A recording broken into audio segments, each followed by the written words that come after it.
Well, way back in my Peace Corps days, when I was making $75 a month, I had to be very careful about what I spent.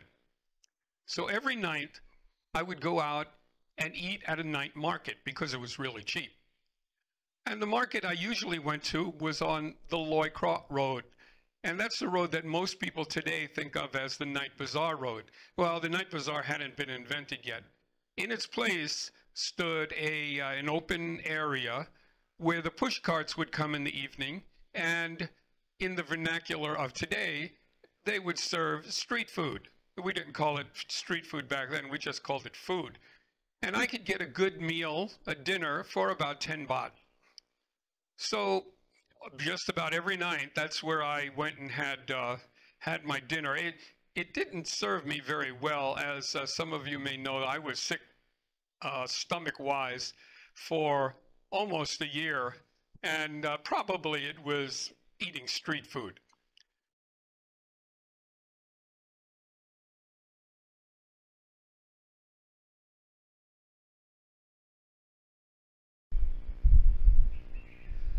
I would order my meal and sit down. They had a number of tables there, and I'd sit down and have my dinner. And during those days, you don't see it very much today in Chiang Mai, maybe in Bangkok, but during those days, there were a number of beggars who walked the streets.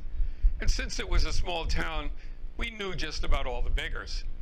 And every night, a blind lady would come. She usually had somebody to help leading her, and would walk through every table asking for a donation. I had already given my donation, and since I ate there every night, I wasn't about to give her a donation every night. I didn't have any money. So she passed me by this day, and she had a helper that day, and it was a young boy. He was probably about 10 or 12, and he was a strange little boy because he brought the blind lady, you know, to my table, and I just said, thank you, no, I've already given to her. And then what he did was he took his hands and waved them in front of my face, like this. And why he did that was because he had 6 fingers.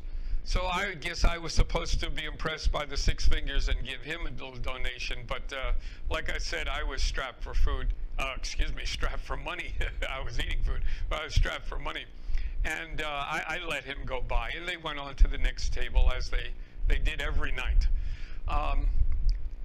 What does this have to do with me getting arrested? Well, here comes the story.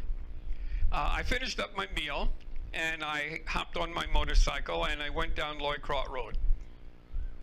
It intersected with Ta Pair Road, which is where I live, down near Ta Pair Gate.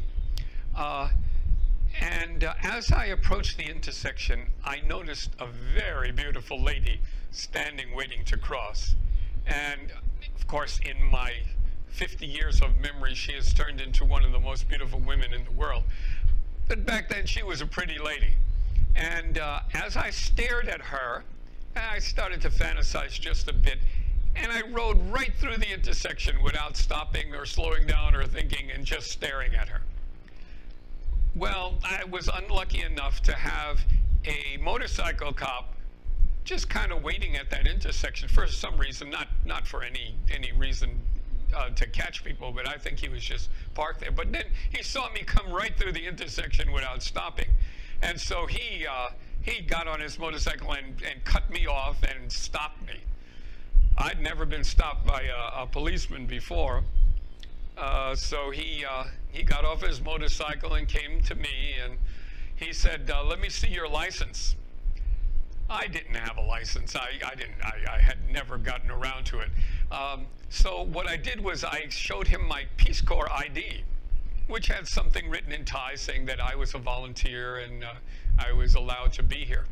Well, that didn't impress him too much. He said, where's your license? And I said, I don't really have one. He said, you better follow me. That's when I got arrested.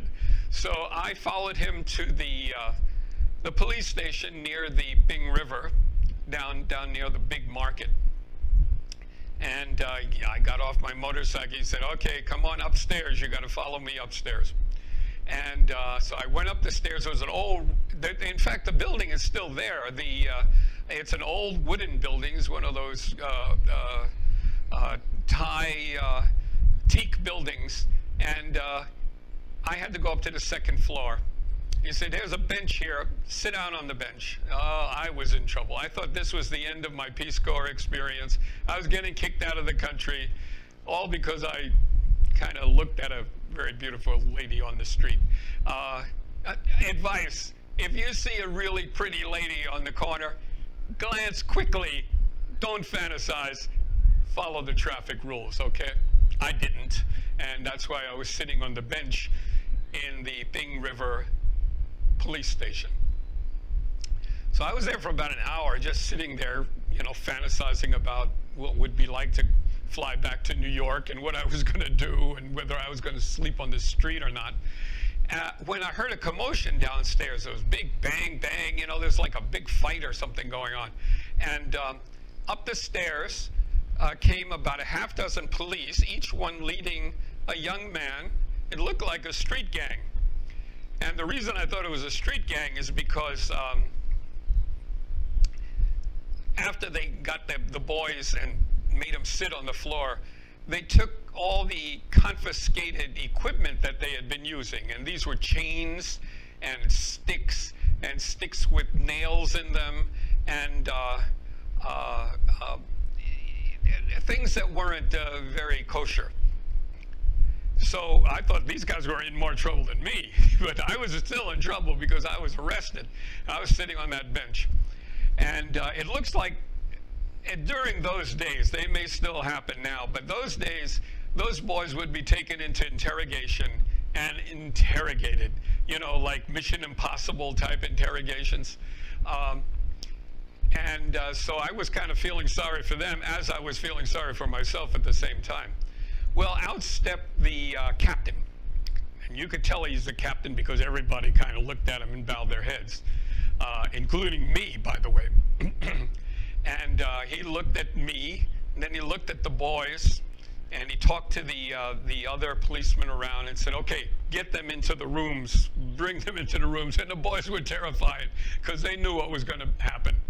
And they each got kind of led into the rooms and led out of the way. And then the captain came over to me, and I thought, okay, this is it.